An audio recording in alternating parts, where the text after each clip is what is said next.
সারা রাত কেঁদে এশিয়া কাপের বিমান ধরেছিলেন। এয়ারপোর্টে নাসুমের ফুলে থাকা চোখগুলো তার কান্নারই সাক্ষ্য দিয়েছিল। বৃদ্ধ বাবাকে পুঁজি করে হয়েছিল একের পর এক নেতিবাচক খবর। সোশ্যাল মিডিয়া জুড়ে ছিল সমালোচনার ঝড়, যে ঝড় ক্ষত বিক্ষত করেছিল নাসুমের হৃদয়। নীরবে নিভৃতে নাসুম শুধুই কেঁদেছিলেন আর সৃষ্টিকর্তার উপর ভরসা রেখেছিলেন। এশিয়া কাপের প্রথম দুইটা ম্যাচে একাদশে সুযোগ পাননি।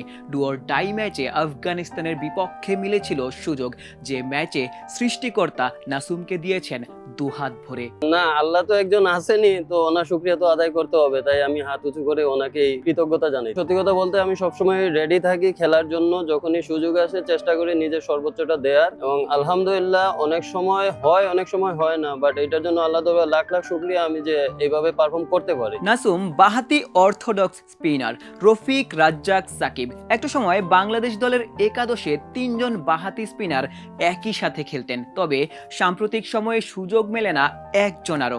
নাসুমের কথাই ধরুন না, এশিয়া কাপের আগে সবশেষ ম্যাচেও ছিলেন প্লেয়ার অব দ্য ম্যাচ। যুক্তরাষ্ট্রের এক নম্বর জিম চেইন গোল্ড জিম এখন আবারও বাংলাদেশে। বসুন্ধরা আবাসিক এলাকা ও বসুন্ধরা সিটি শপিং মলে। তবে এশিয়া কাপের প্রথম দুই ম্যাচে সুযোগ মেলেনি। তবে যে ম্যাচে সুযোগ পেয়েছেন আফগানিস্তানের বিপক্ষে, নাসুমের বোলিংয়েই বাংলাদেশ জয় পেয়েছে।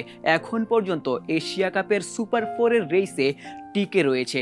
নাসুম অবশ্য একাদশে সুযোগ না পাওয়া নিয়ে বিন্দুমাত্র অসন্তুষ্ট নন। আমি কিন্তু লাস্ট ম্যাচেও ম্যান অফ দ্য ম্যাচ হয়েছিলাম, আর আমার টিমের যখন যাকে প্রয়োজন, এটা হতে পারে আমাদের টিম প্ল্যানিং বা ট্যাকটিক্সও হতে পারে এগেইনস্ট টিম নিয়ে, তো ওইটার কারণে তো ওইগুলা নিয়ে আমরা কোনো আপ এন্ড ডাউনে আমরা মেন্টালি সবসময় রেডি রাখি, যে যখন খেলবে তখন ভালো খেলারই চেষ্টা করবো। রিশাদ নাসুমের স্পিন ঘূর্ণিতেই বাংলাদেশ আফগানিস্তানকে হারাতে পেরেছিল।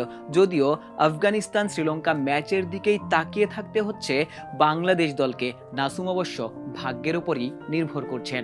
যে ভালো খেলবে ওই জিতবে, ওইগুলা নিয়ে টেনশন করতেছি না, যেটা কপালে আছে ওইটাই হবে। যারা ভালো খেলবে ওরাই জিতবে। স্পেসিফিক ভাবে কাউকে সাপোর্ট করা বা কারোর জন্য দোয়া করে এটা প্রয়োজন আমি মনে করতেছি না। যেটা লেখা আছে কপালে ওইটাই হবে, আমরা এটা নিয়ে এত ভাবতেছি না, যা হবার তাই হবে। গ্রুপের শেষ ম্যাচের দিকেই তাকিয়ে থাকবে গোটা বাংলাদেশ দল।